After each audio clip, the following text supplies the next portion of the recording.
Olá, tudo bom? Sou Vitor Caiafo, professor de Anatomia Humana da Universidade Federal de Pernambuco, do campus Agreste, em Caruaru. E vou apresentar para vocês o trabalho intitulado Body Paint, União entre Arte e Anatomia. Bom, o nosso trabalho está inserido dentro do eixo de boas práticas na educação.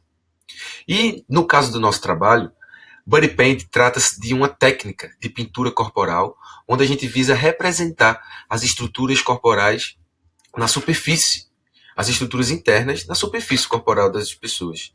Isso já é uma coisa muito feita há muito tempo, desde a época do Renascimento, quando, por exemplo, alguns autores de maior renome, como Da Vinci, como Michelangelo, todos eles naquela época eram todos anatomistas e tinham essa técnica de representatividade das estruturas corporais, tanto em desenhos, como escultura, como também em pinturas.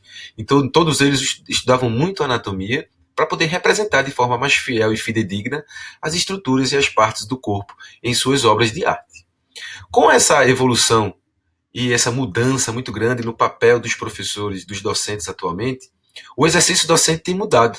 E a gente não pode mais manter, por exemplo, as salas de aula, nossas atividades, de forma mais como era antigamente, um pouco mais expositiva, um pouco mais monótona. Então, essa mudança advinda, principalmente das novas tecnologias de inovação, de informação e de comunicação, a sala de aula ela tem mudado um pouco e tem invertido um pouco do papel do protagonismo do professor, passando principalmente para o discente atualmente.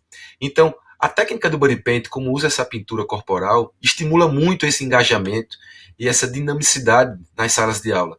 Então, o nosso trabalho visa utilizar essa técnica do body paint nas aulas de anatomia humana, fazendo com que as aulas se tornem um pouco mais dinâmicas, mais lúdicas, mais atrativas para os alunos que cursam essa disciplina, que por si só já é uma disciplina muito densa, com muitos nomes, com muitos termos diferentes, e que se a gente deixar essa aula, essa turma, essa sala de aula um pouco mais monótona, os alunos não vão se sentir muito atraídos, muito empolgados para o seu estudo. Então a técnica do body paint vem tentar movimentar um pouco mais a aula para fazer com que os meninos e os nossos alunos procurem sempre mais o engajamento e que eles consigam aprender de uma forma mais eficiente.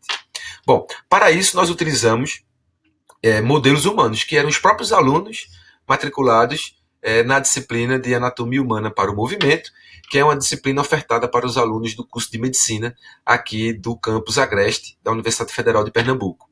Inicialmente, esses alunos foram subdivididos em grupos e cada grupo recebeu alguns objetivos para representar. Alguns grupos receberam vascularização arterial, outros venosa, tanto dos membros superiores como dos membros inferiores, e também um outro assunto que foi explorado foi os músculos do tronco, tanto do dorso como da região abdominal.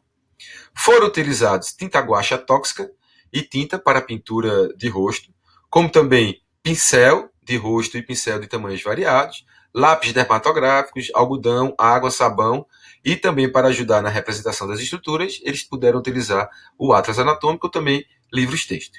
Uma vez finalizado essas atividades da pintura corporal, os alunos precisavam apresentar os seus trabalhos e fazer uma reflexão de como foram aquelas atividades para eles durante a realização da técnica da pintura corporal. Nós temos aqui então o resultado de algumas pinturas que eu vou passar em outros slides num aumento maior para facilitar a visualização de todos vocês. Deixa eu passar um momentinho aqui que ele já vai retornar. Então aqui nós temos um dos primeiros grupos, a representação, por exemplo, da vascularização arterial dos membros superiores. Então aqui eles representaram parte do coração, com algumas artérias, com algumas veias, e aqui a ramificação, por exemplo, do tronco arterial braquiocefálico, depois passando aqui já a representação da artéria subclave direita, passando pela artéria axilar direita, artéria braquial e sua ramificação na artéria ulnar e na artéria radial, em seguida a representação do arco arterial palmar e as artérias metacarpais e digitais. Já nessa outra imagem, a gente tem a representação agora da vascularização venosa, ok? Da drenagem venosa superficial, que vem drenando esse sangue aqui, dos membros superiores, até adentrar, mergulhar um pouco mais numa veia mais profunda, até o sangue retornar ao próprio coração. Então, essa é a imagem da vascularização arterial e venosa dos membros superiores. Já nessas outras imagens, nós temos a representação da vascularização arterial dos membros inferiores, bem como a representação da vascularização venosa dos membros também inferiores. Notem que nessas imagens os alunos já trouxeram uma outra relação anatômica, que era, por exemplo, a estrutura óssea aqui, ó, dos membros inferiores, e nessa outra imagem também a relação com a musculatura, tanto da coxa como da panturrilha, por exemplo, da perna como um todo, e que é uma musculatura extremamente importante para o funcionamento dessas veias dos membros inferiores. Já nessa outra imagem, nós temos os músculos do tronco, sendo representado aqui pela região da musculatura abdominal. Aqui a gente tem o músculo reto abdominal, o músculo oblíquo externo, o músculo oblíquo interno do abdômen e também uma parte aqui do músculo transverso do abdômen. Já nessa outra imagem, nós temos alguns músculos superficiais do dorso, a musculatura do trapézio, a musculatura do latíssimo do dorso, ou também chamado por alguns de grande dorsal. E aqui a gente também tem os músculos um pouco mais profundos do dorso. Músculos romboide, menor esse, músculo romboide maior, bem como o músculo levantador da escápula. E desse outro lado, os músculos serrátil póstero superior e o músculo serrátil póstero inferior, bem como a representação de parte aqui das costelas e de algumas vértebras dessa região cervical e também torácica. E nessa outra imagem, a gente representa um momento de apresentação dos conteúdos anatômicos trabalhados com cada um desses objetivos que foram elencados, que foram distribuídos para cada grupo. Então, eles precisavam representar ou apresentar o que tinham feito, apresentar toda aquela região, por exemplo, na musculatura, falando o nome da musculatura, a origem dessas fibras musculares, até onde essas fibras musculares se fixam, a ação desses músculos no que se relaciona aos movimentos dessa musculatura, bem como, no caso das veias e das artérias, mostrar todo o seu território de vascularização, o principal fluxo desse sangue, para onde essas artérias levam esse fluxo sanguíneo, perdão, de onde essas veias drenam esse sangue e para onde elas carregam esse sangue venoso, por exemplo. Eles precisavam todos apresentar todo o conteúdo pelos quais o seu grupo foi responsável por fazer essa representação. Okay?